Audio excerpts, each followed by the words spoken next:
Para a parte final desta série, vamos considerar os dois embaraçados que teriam mais trabalhos de salvamento extensivos feitos neles, além de uma breve visão sobre a fascinante recuperação do destruidor Shaw, com o qual começaremos e entraremos em detalhes por razões que se tornam bastante óbvias.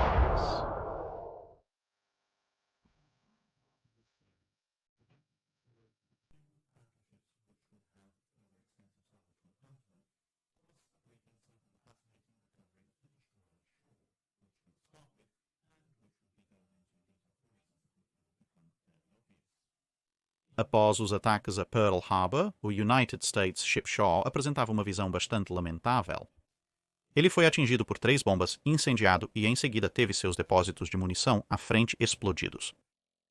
Ela era apenas 2/3 do navio que já fora, mas, como os destroyers de vontade forte ao redor do mundo, recusava-se a reconhecer esse fato e permanecia desafiadoramente à tona, mesmo que mais baixa na água e com a superestrutura em pedaços. O que restava da proa mal se segurava usando alguns pedaços do casco inferior. Como ela bloqueava parcialmente a recuperação do dique seco flutuante IPFD-2 muito necessário, o trabalho na costa começou logo após os incêndios serem apagados. Descobriu-se que, no ínterim, à medida que o dique seco se acomodava na água, o que restava da proa eventualmente se soltou, o que na verdade ajudou um pouco a situação geral, já que não havia um peso morto de 150 toneladas preso à frente do navio. No restante do navio, os anteparos foram reforçados, buracos tampados, flutuadores amarrados e a água bombeada para fora. Antes do Natal de 1941, ela foi rebocada e colocada na área de reparo da base. Os canhões restantes de 5 polegadas foram removidos para reutilização e o reparo sério havia começado.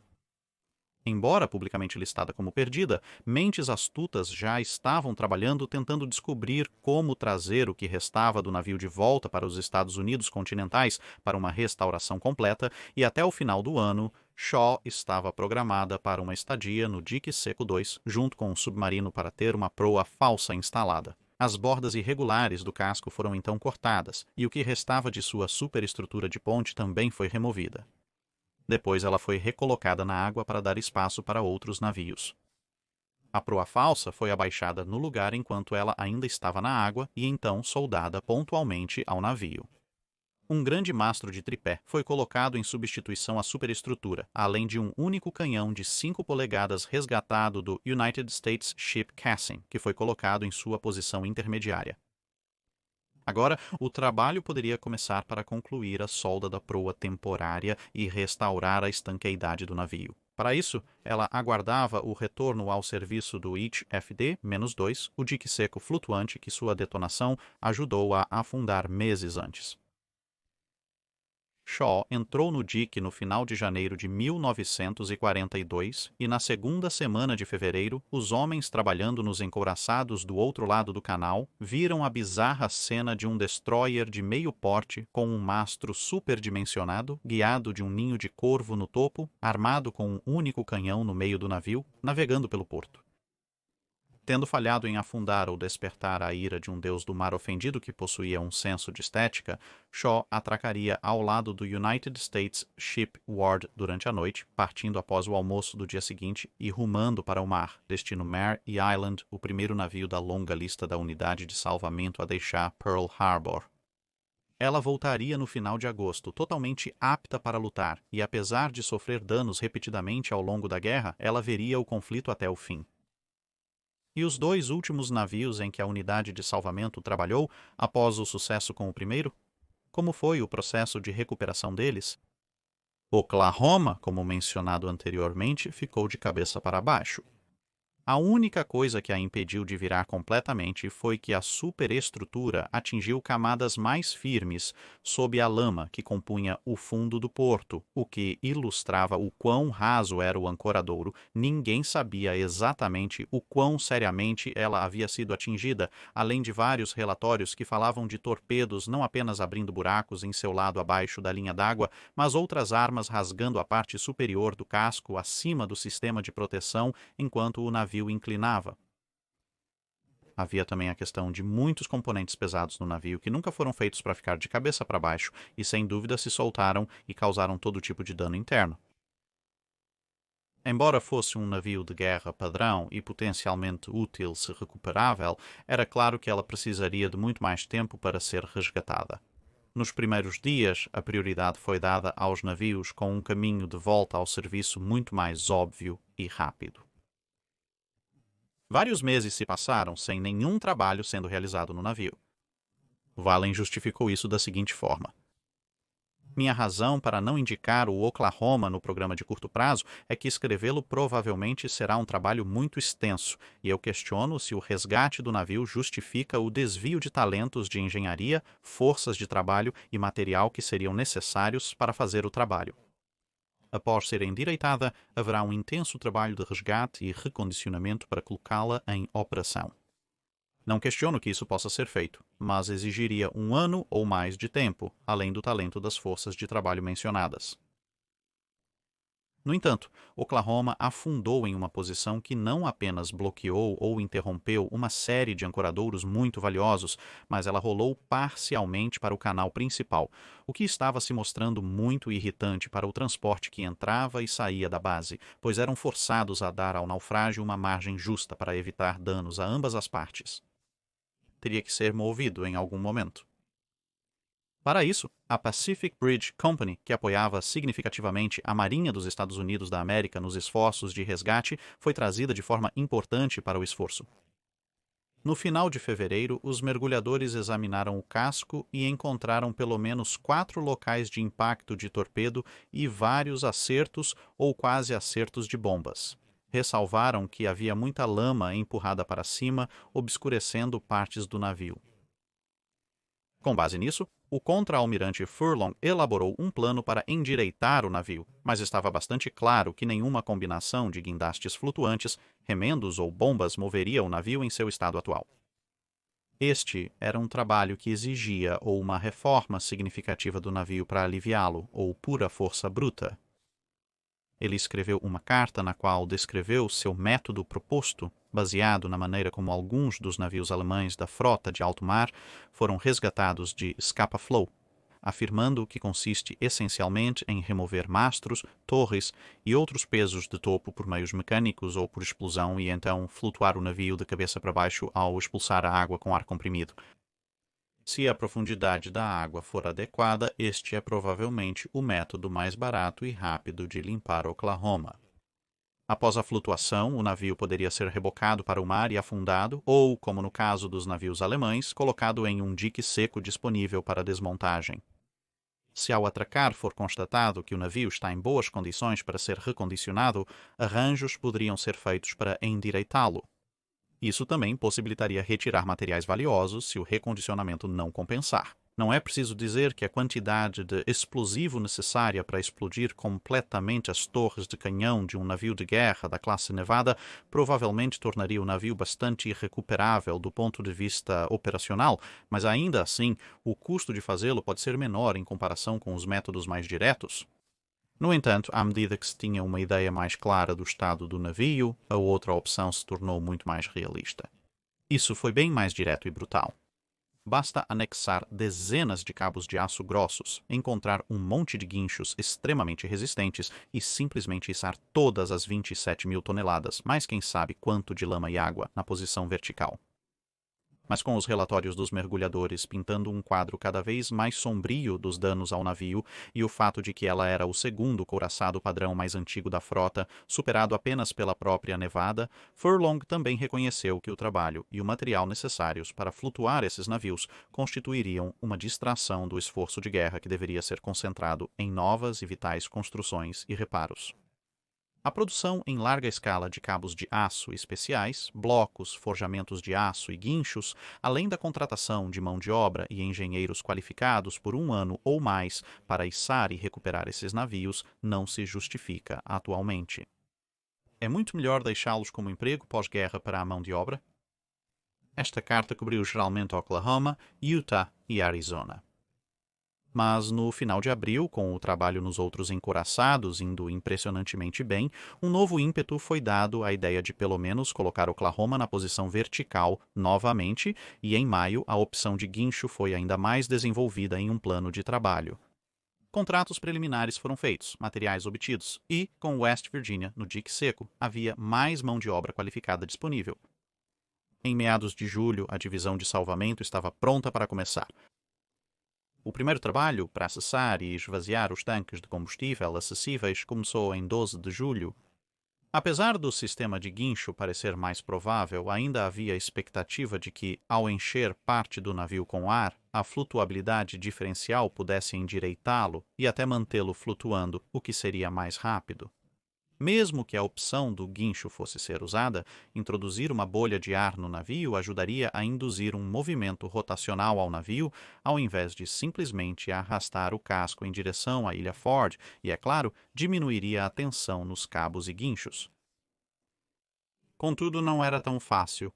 Exatamente como o navio se comportaria sob essas forças era uma questão para cálculos intensos e complexos, bem como mais investigações físicas para fornecer os dados necessários. Mergulhadores começaram um trabalho mais intenso no navio e ao redor dele, além de coletar amostras do fundo do porto ao redor do navio, para ver que tipo de resistência o leito do mar poderia oferecer, tanto em termos de liberar sua retenção nas partes superiores, quanto no que poderia acontecer quando o navio começasse a girar. Os resultados foram mistos. A maior parte da parte frontal do navio estava assentada na mesma lama quase líquida que tentou engolir a Califórnia, mas, mais adiante, as condições mudaram para uma mistura de argila e coral que estava impedindo o navio de afundar ainda mais e, mais crucialmente, também deveria fornecer uma boa quantidade de atrito, o que significaria que qualquer cabo puxando o navio da ilha Ford seria mais propenso a virar o navio enquanto ele arrastava no fundo, e assim, esperançosamente, conseguir que o navio ficasse na posição vertical, ao invés de simplesmente arrastar o navio pelo leito do mar em direção a eles. Havia um grande risco, no entanto, se a escrita do navio não fosse um movimento suave e uniforme e a proa mergulhasse, então o navio poderia deslizar da prateleira de argila e coral e afundar irremediavelmente na lama líquida mais macia à sua frente. Com a maior parte do trabalho de resgate em navios que poderiam retornar ao serviço concluído, Walin foi designado para outras funções no final de julho, tendo trazido a maioria dos navios de guerra da Frota do Pacífico de volta à tona e em segurança para o cais. Após algumas mudanças, a responsabilidade foi investida no comandante Whittaker, que assumiu as coisas dali em diante.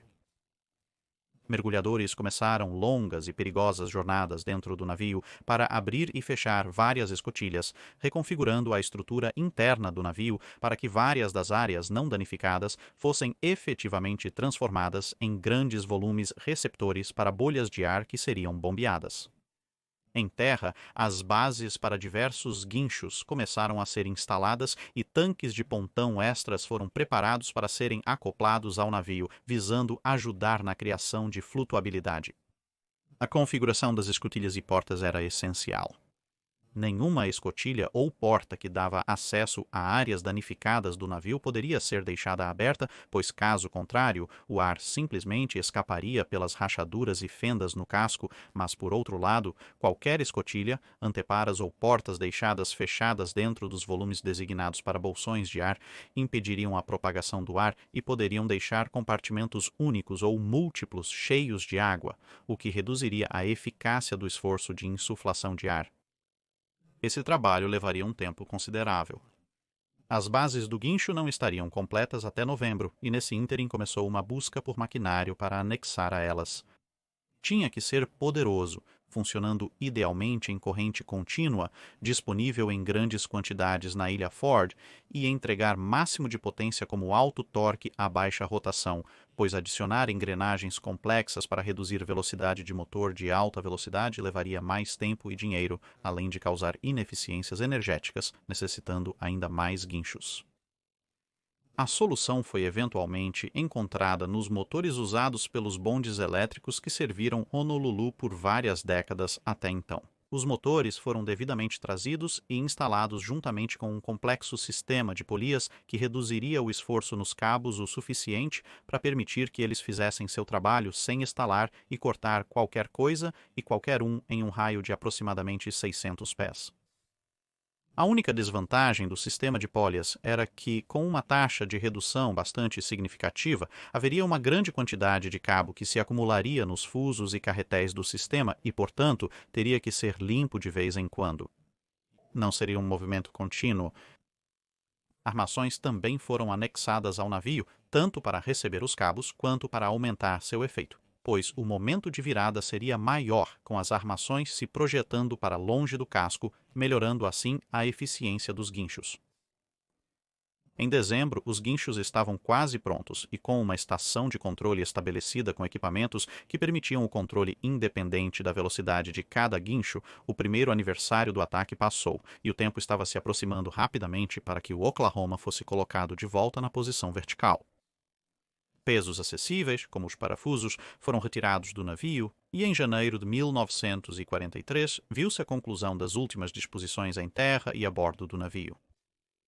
Fevereiro viu os cabos começarem a ser estendidos do navio até a costa, e até o dia 8 de março tudo estava pronto e correto. Naquela manhã, os guinchos começaram a girar sob o olhar atento do almirante Nimitz, que veio observar o trabalho. Lentamente, muito lentamente, o navio começou a se mover. Sob a tensão, várias partes cederam após mais de meio-dia de reboque. A enrolação foi interrompida para reparos e para dragar a lama e o lodo empurrados pelo movimento do casco do navio. No dia seguinte, a enrolação começou novamente e então, mais uma vez, os parafusos começaram a falhar e então o trabalho foi pausado após algumas horas para mais reparos e reforço. Com todos os cabos sob tensão, essa foi uma operação particularmente delicada e por isso não foi até o dia 17 que esse trabalho foi concluído e mais um dia de reboque veria o navio, quase ao ponto de estar quase de lado, e então, nos próximos dias, enquanto o cabo que havia sido puxado era retirado dos fusos e os motores reiniciados, o navio passou dos 90 graus, estabilizando-se eventualmente com uma inclinação de 70 graus. O trabalho foi interrompido novamente para limpar a lama das partes expostas do navio com jatos de água. E grande parte da estrutura que suportava os cabos que haviam sido fixados ao lado do navio teve que ser removida, pois o que antes era necessário para fornecer o grande momento de virada, agora estava quase forçando os cabos a submergir, já que o navio havia girado e essas estruturas estavam praticamente na horizontal. No 20º, o navio havia passado 45 graus e agora um processo mais delicado da escrita final poderia começar. Os cabos foram realocados para áreas mais altas no navio, um por vez, enquanto os demais suportavam a tensão. Bombas foram trazidas para limpar mais o navio e mais material solto, tanto partes do navio quanto lama, foram retirados. Pequenas puxadas continuariam nas próximas 7 semanas com a West Virginia partindo para Puget Sound no meio do processo, até que finalmente, em meados de junho, o navio ficou com uma inclinação de meros 2 graus. Agora, a verdadeira extensão do horrível dano ao lado do porto podia ser vista e os homens bem treinados da equipe de salvamento se preparavam para instalar remendos massivos. O trabalho agora era muito similar ao realizado para a West Virginia. As bombas foram iniciadas em dezembro para começar a limpar o navio, o que significava mais uma rodada de limpeza da sujeira e detritos convés por convés conforme o nível da água baixava. Por um lado, sabendo que o navio não voltaria ao serviço neste ponto, a limpeza não precisava ser tão completa e minuciosa quanto havia sido na Califórnia, West Virginia, Tennessee e outros navios. Por outro lado, após 1 ano e meio debaixo d'água, isso significava que recuperar os 400 homens que afundaram com o navio não era mais uma questão de recuperar corpos distintos, mas sim de pescar ossos aleatórios espalhados pela lama. Conforme o bombeamento prosseguia, mais pequenos vazamentos eram identificados e reparados. Eventualmente, em 3 de novembro de 1943, o navio estava flutuando novamente. Preparações cautelosas foram feitas agora para levá-la ao dique seco 4, que estava agora completo, apesar de ter sido apenas um futuro esquema quando o navio afundou, embora uma série de tragédias acabou custando a vida de 3 homens e 2 mergulhadores em questão de semanas, mais do que triplicando o número de mortes relacionadas ao salvamento em toda a operação de uma só vez.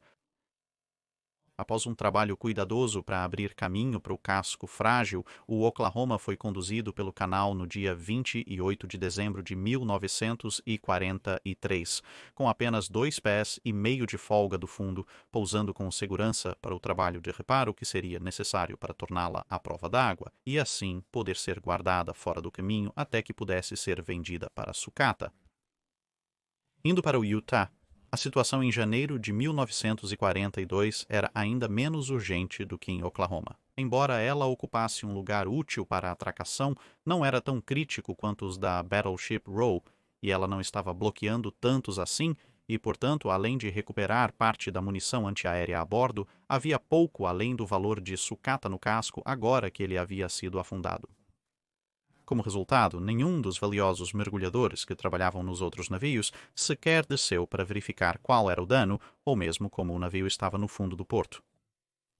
Este trabalho começaria eventualmente em meados de janeiro com o principal objetivo de garantir que o navio estava estável o suficiente para o mencionado resgate de munição de 5 polegadas, conforme mencionado nos vídeos anteriores. Eles descobriram que o navio estava firmemente no leito marinho, permitindo o início do trabalho de acesso aos depósitos. Durante boa parte de 1942, a principal contribuição do Utah para o resgate foi através do seu grupo de ordenança.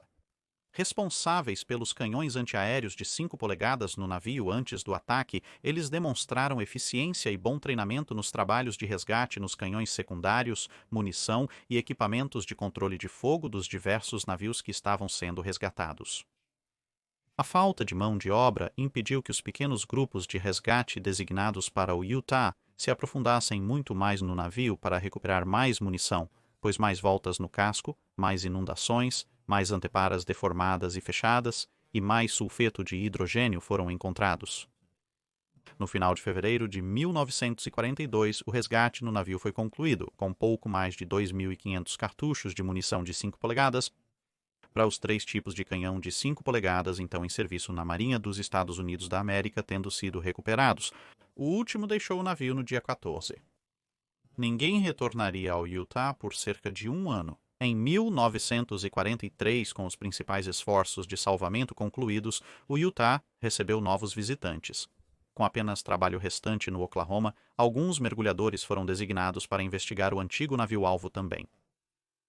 Devido ao seu menor deslocamento e posição um pouco melhor, acreditava-se que, apesar dos danos que sofreu, o trabalho no Utah provavelmente seria semelhante ao do Oklahoma, apenas um pouco mais fácil, se um pouco menos urgente. Como resultado, foram realizados trabalhos de levantamento mais detalhados à medida que os homens se tornavam disponíveis a partir do Oklahoma, descobrindo que o navio estava um pouco mais inclinado para a vertical do que o Oklahoma e um pouco mais afundado pela popa. Como os mesmos métodos seriam usados, o trabalho poderia começar a descobrir quais elementos do navio poderiam ser removidos ou já haviam se soltado para aliviá-lo. Um pier flutuante foi construído para facilitar o acesso ao casco. Conforme os guinchos na Ilha Ford começavam a levantar o Oklahoma lentamente, as equipes responsáveis pela construção dos guinchos, fundações e estruturas se dirigiam para o outro lado da ilha para replicar o processo ao lado do Utah. Começaram os cálculos sobre exatamente quais forças precisavam ser aplicadas e onde, e também começou o processo de travar o interior do navio para permitir a formação de bolhas de ar. Diferente dos outros couraçados, o design mais antigo do Utah não tinha divisões suficientes e escotilhas de ar foram instaladas em vários locais para garantir a existência de áreas separadas de bolsões de ar. 1943 se transformou em 1944 e parecia que muitos dos homens da unidade de salvamento passariam a guerra inteira em Pearl Harbor e com a frota muito maior e o ritmo da guerra intensificando, as transferências de homens para a frota, bem como as demandas por equipamentos para auxiliar os navios em serviço ativo, lentamente reduziram a força de trabalho, mesmo enquanto o ar era bombeado para o Utah, pronto para a última arrancada. Devido a esses atrasos, não foi até fevereiro de 1944 que, com guinchos e cabos transferidos, o navio começou a ser arrastado. Embora inicialmente ela tenha girado muito mais facilmente do que Oklahoma, levando apenas 3 dias para passar de praticamente de cabeça para baixo para uma inclinação de 68 graus, descobriu-se que, embora o leito do mar tenha sido forte o suficiente para suportá-la em sua posição inicial, com o maior peso associado à sua orientação muito mais vertical, mas ainda negativamente flutuante, ela estava realmente começando a afundar na lama, a tal ponto que os quadros de cabos haviam parcialmente afundado na lama e os cabos tiveram que ser explodidos deles, já que também estavam enterrados.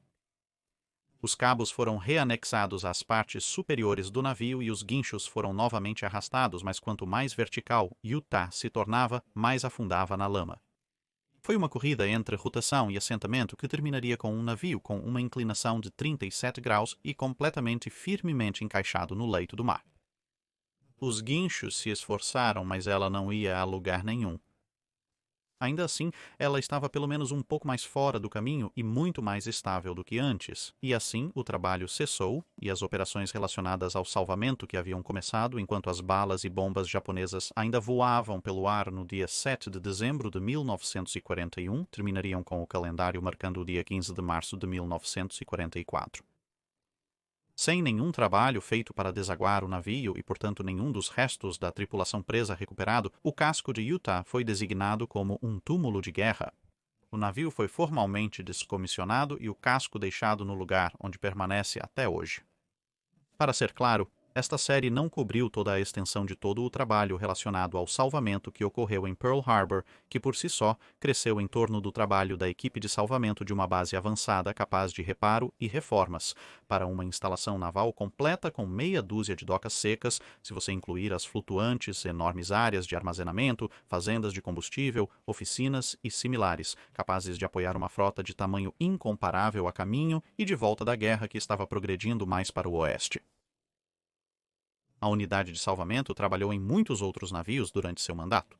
A saga do United States Ship Oglala, que deve ter deixado muitos dos oficiais encarregados sem partes significativas de seus cabelos, o trabalho primeiro de salvar o que ainda era útil no United States Ship Arizona e depois as primeiras etapas de transformá-lo em um memorial, os esforços para colocar o United States Ship Plunger de volta em serviço depois que ele caiu de maneira bastante inconsiderada no meio do corpo principal de trabalho, bloqueando um valioso espaço de doca.